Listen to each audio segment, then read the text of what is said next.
Instead of using internal combustion engines, ICEs, to generate torque via the combustion of air-fuel mixtures in its cylinders, electric vehicles, or EVs, make use of an electric motor for power generation. Considering the exponential increase in air pollution and global warming, coupled with the fact that fuel prices have soared to their all-time highest, EVs are seen as a possible replacement for the ICE engine. Get ready, everybody. There's a storm coming. An electric storm.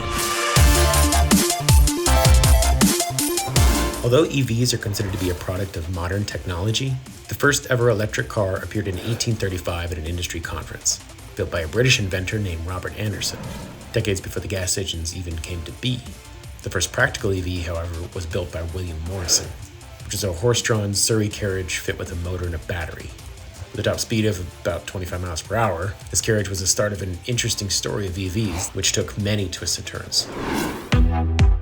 So just for reference, some of the EVs that are currently available are the Kia EV6 and the Hyundai Ioniq 5 and the series that's going to follow it, the Cadillac Lyriq. Of course, we can't go without mentioning the Tesla series, the S, the E, the X, and the Y. The S, the 3, the X, and the Y. The Toyota BZ4X with the most hardest pronounced name in the history of cars, the Mustang Mach-E, which looks nothing like a Mustang, the Audi e-tron, which is not from Tron, the Rivian R1S and R1T, which are impossible to get but look great, the Lucid Air, nobody's got a Lucid, and then you get the Mercedes EQS and the Polestar 3 with better ranges of like 350 to 373 miles per charge respectively, the Jeep 4xe, which isn't actually electric and doesn't belong in this category, but it's got blue badging, so we're going to include it because we think it is, the Porsche Taycan, and then the Nissan Leaf. It's been around forever. Poor Nissan Leaf. He just doesn't get the respect he deserves. Not to mention the barrage of trucks coming from more traditional automakers, the Ford F-150 Lightning, the new Chevy Electric coming out, and even the Dodge. Now, as for pricing, until makers like Fisker or Tesla come out with the long-awaited economy versions of their EVs, and you're still looking at around $27,400 for an entry-level EV, such as a Chevy Bolt or the Kia EV6. Or you can go for the mid-range cars around $45,000 for something like a Tesla Model Y or a Mustang Mach-E, and all the way up to $100,000 for things like a BMW iX or a Mercedes EQS, an Audi e-tron, or even an F-150 Lightning. With the right options, you could be up there. As with this video, the average price for an EV in the US is $66,000. But keep in mind, with rebates from the government, as well as electric charging costs versus filling up gas, and even solar panels, can make this not only cheaper to maintain than your average combustion engine vehicle, but more so, a groundbreaking economic maneuver for most people. So there's one thing to understand when it comes to electric cars, which lots of people don't, because it's complicated. It's the batteries.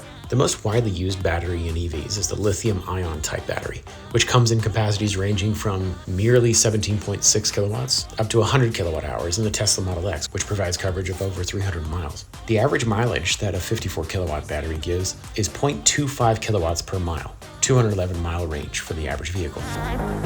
The different types of plugs for electric vehicles include Type 1 and Type 2, which are differentiated for being single and triple phase, along with the CCS and CHAdeMO or CHAdeMO in the DC rapid charging category. Usually the free EV chargers are the ones in connection with a business. They're designed to attract more customers, and they don't really fill you up that much. But the ones with higher charging speeds and better infrastructure are those which you have to pay for, mostly on an hourly basis. Electric vehicles may require as little as 30 minutes to charge, and all the way up to 13 hours if you just plug it into your house, which of course depends upon the battery size and the charging speed like we're talking about.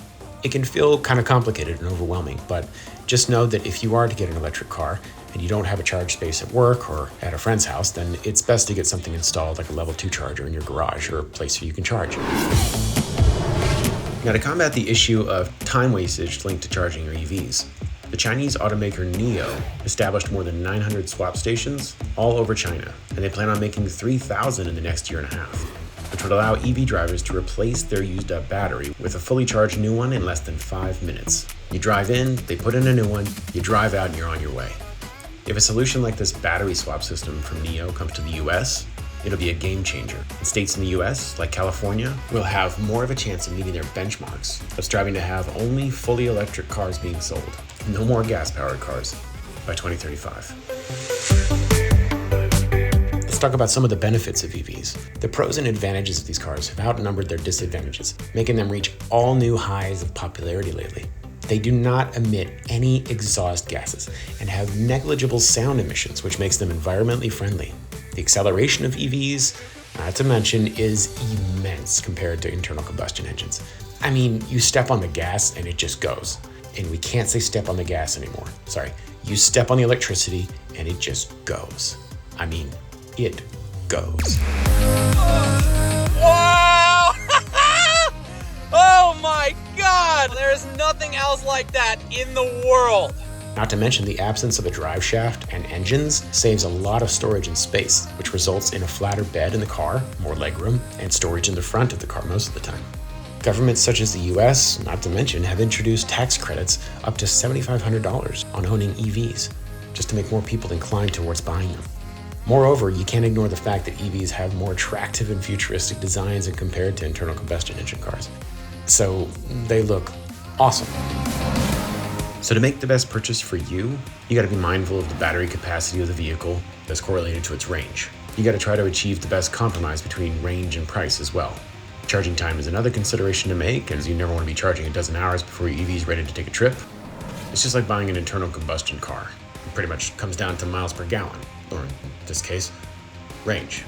When you buy a gas-powered car with an internal combustion engine, recently described as an ICE or ICE-powered car, you know that MPG, miles per gallon, is the best way to measure the efficiency and overall cost to make the car go where you want. For an EV, you will hear the phrase kilowatt hour, and nearly nobody knows exactly what that means. At ExactCar, we rate cars on range and average full charge cost, or AFC, the average cost to fully charge the specific EV you're considering, which tells you how much you will pay to travel the full range of the EV.